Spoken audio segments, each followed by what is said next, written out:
was an amazing keynote you just gave. Thank you. Very sweet of you. What I liked the most was how real and honest it was about struggles, about things that haven't gone quite as well as you thought they might have. Talk us through how you rebuild your narrative after something like that happens. Well, I again, we're going to set the scene if you don't mind. Fire from the White House. Wife has filed for divorce. I missed the birth of my son. I mean, it was a bad moment in my life. It was a bad moment professionally, and it was a bad moment personally. And by the way, I have to be accountable. I had made a lot of decisions that were incorrect. Some of them were pride-based. Some of them were ego-based. Some of them were emotionally charged. And so I had to go through a real reckoning. I had to really sit back and say, okay, what did I do wrong? And then how do I make this right? So one of the big things you have to do in life is be self-aware, acknowledge. It's very hard, by the way. I don't want to make light of it. And people are out there that are struggling with something. It's very hard to look in the mirror and say, I'm the cause of the problem. You know, we like to be the scarecrow in the Wizard of Oz where we're pointing at other people. But I think if you can face the music in yourself and you can look internally about the mistakes that you're making, I think you end up more psychologically minded. I think you end up more empathetic. And I think the way we interact with each other as human beings, we give each other a little bit of grace. You know, we're like, okay, at least the guy's owning his mistakes. He's not pretending it didn't happen or blaming it on somebody. So just three quick things. Own your mistakes. Be self-aware about it and recognize that you can hit a renewal button. And then, you know, try to be focused on the good things that are going on in your life, because everybody's got something that they can hang their hat on and say, all right, that's going well. And of course, there's going to be some things that are not going well. It's the nature of the human condition. Yeah. America's built on stories. Feels like potentially now more than ever, the story seems to be more important than the facts. Mm-hmm. When it came to your rebuild, did you have a story you told yourself, or maybe a story you told others? I think I had the story that I was telling myself was I lost my way.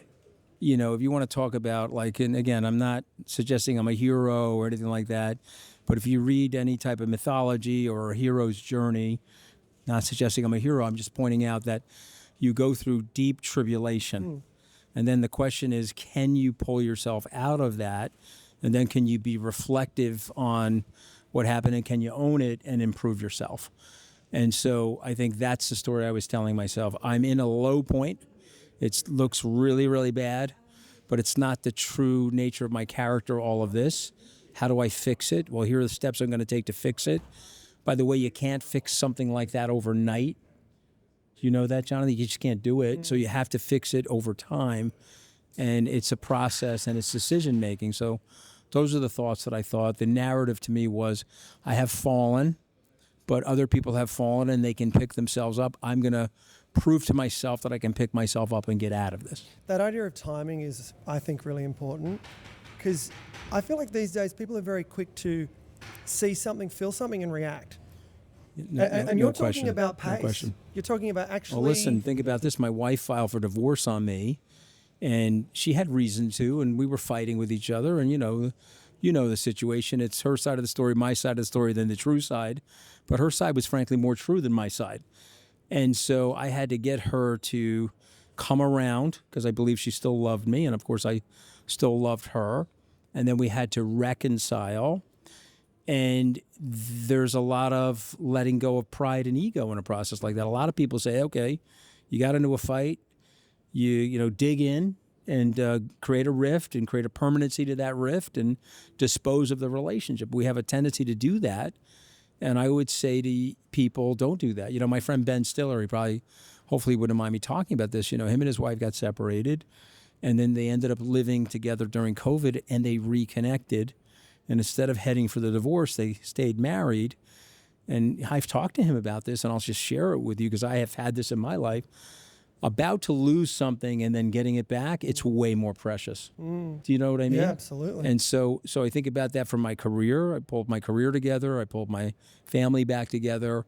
And so I wake up in the morning with lots of gratitude because of these things. Not saying that there won't be more tribulations and curves and dips in my career or life. Of course there will be. but at least I'm more fortified by the experience as opposed to impaired by it. Yeah. That really resonates with me, and I had no idea we'd be going here.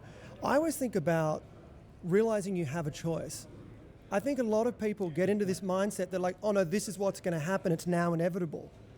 I often find in my own life, and I see other successful people do this, they actually step back and go, actually, there is a choice I think it's here. I think it's a really good point. Sounds like Ben Stiller had that. There was a choice moment. Yeah, I think him and his wife made the choice to stay together, stronger together, I'm not saying that it works out perfectly every time. I'm certainly not saying that. And there are reasons to get divorces and reasons to break up business partnerships. And I'm not trying to suggest it's a perfect thing because it clearly isn't. But what I am trying to say, work on it. Be more patient with yourself. Be more patient with your people that are close to you. I think that's the message. Yeah, and we live in a world where everything's instant. So if you don't get the reaction you want, people change it up. They leave, they quit, they walk out of a job. I think that's a very, very strong message. I agree. Let's talk a little bit more about stories Yep. and Trump. From the outside looking in, he feels like the storyteller of our time. Do you agree with that? I do. And what do you think of his story and the stories he tells? I think that he is again, you can like or dislike him, but you got to be objective. I believe he's a masterful storyteller. I also believe he does something in American politics that Americans want. He goes and asks for the order. Shows up. In 2016, Secretary Clinton did not show up in Wisconsin after the convention. 1 or 2 times in Michigan, I think 1 time in Pennsylvania. He went 10, 15, 20 times. So he has a energy about him, and he has a narrative. And I tried to explain it from the stage here today, that a group of Americans feel economically disadvantaged. They feel economically desperational, and he seized on that. There was that group, by the way, their parents were voting for Jack Kennedy, or their grandparents were voting for Jack Kennedy or Lyndon Johnson. Great-grandparents voted for FDR. The Democrats had that group, but they lost that group when they shifted the focus to things that were more social and less economic. And Trump saw that. You got to give him credit for that. Now, I don't agree with his policy decisions, and I don't agree with the reckless behavior as it relates to our allies and our adversaries. But he's on to something that we have to look at. We have to say, okay, that group of people feels disadvantaged.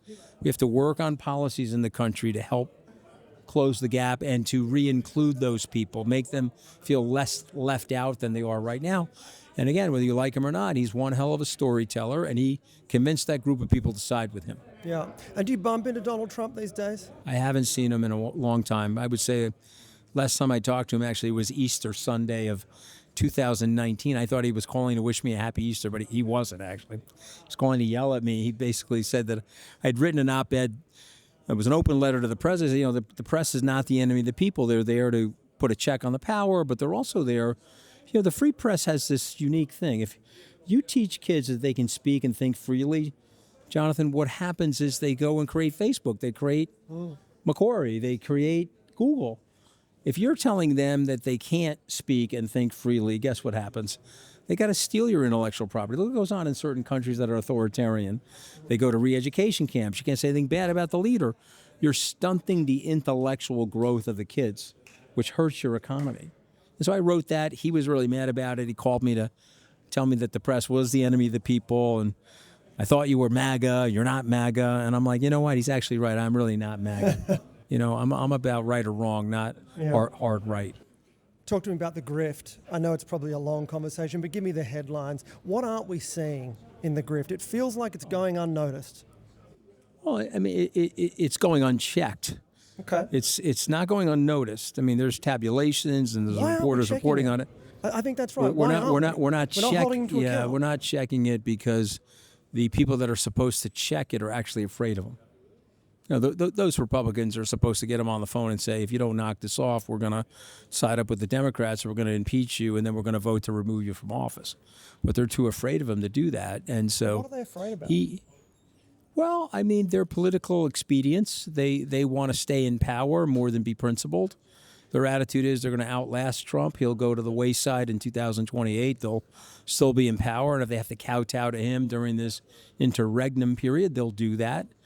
And I think it's a big mistake. I think it's very corruptive, and I think it's really hurt the belief in the system. There's a lot of cynicism. When you get corruption at that level, you get a lot of creeping cynicism, which is really bad for us. J.D. Vance, is he the next president of the United States? There's no chance. Can I look straight into the camera on that? There's no chance that guy's going to be president. I mean, first of all, you ever see him? How can you say that? You ever see these Instagram memes where it looks like a Cabbage Patch Kid and shit like that? I mean, this guy, forget it. No chance. How do I say that? Because he's too close to Trump. And Trump hates him, and Trump will put him through the wood chipper before. Oh, yeah. Trump hates J.D. Vance? Well, he hates himself, and so as a result of which he hates most people in his perimeter, but he's a Shakespearean character. He's not going to want a young man to replace him. And hear me out, okay? Katty Kay, my podcast host, said this, and so I'm going to paraphrase from her, and I do believe her. Katty Kay said, Trump wants a Democrat to win next time. Hear me out for a second. His attitude is, it's all about me. And so you guys, you Republicans, were nothing before me, and you're now going to be nothing after me. It's all about me. Wow. That sounds like a selfish child. Oh, that's how you think he is? I mean, come on, take a look at it. Probably. But I mean, that's really what selfish children do. But that's if what I it can't is. have it, no one's having it. But that's what it is. Wow. Take a look at him. Mate, I really appreciate your time. Hey, good to be here, man. Yeah, you're a legend. Thank you. I love Australia. Love the Opera House. What is it, the Hearts and Minds? Yeah, Hearts and Minds. Love the Hearts and Minds charity. Hopefully I'll be back. Hopefully you guys will invite me back. Okay, one more question while you did that. Go ahead. What's the one thing in Australia that we're missing about America? Something that you're looking at, obsessed about, that we're missing? I think the one thing that most people, most international citizens of the world miss about America is there's an internal renewal system that happens in America. Remember, America really is a nation of risk-taking immigrants. The genealogy of America is a group of risk takers. The system is fairly flat still and fairly meritocratic, as a result of which people can rise. My life story is an example of that. You know, I came from feudal farmers in Italy. My dad was a crane operator. My grandfather was a mechanic. One was a coal miner.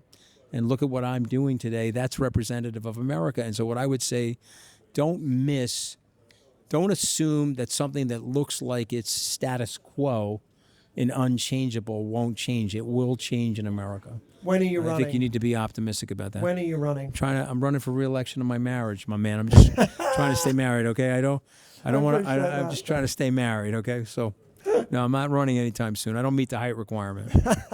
Thank you, man. Appreciate it.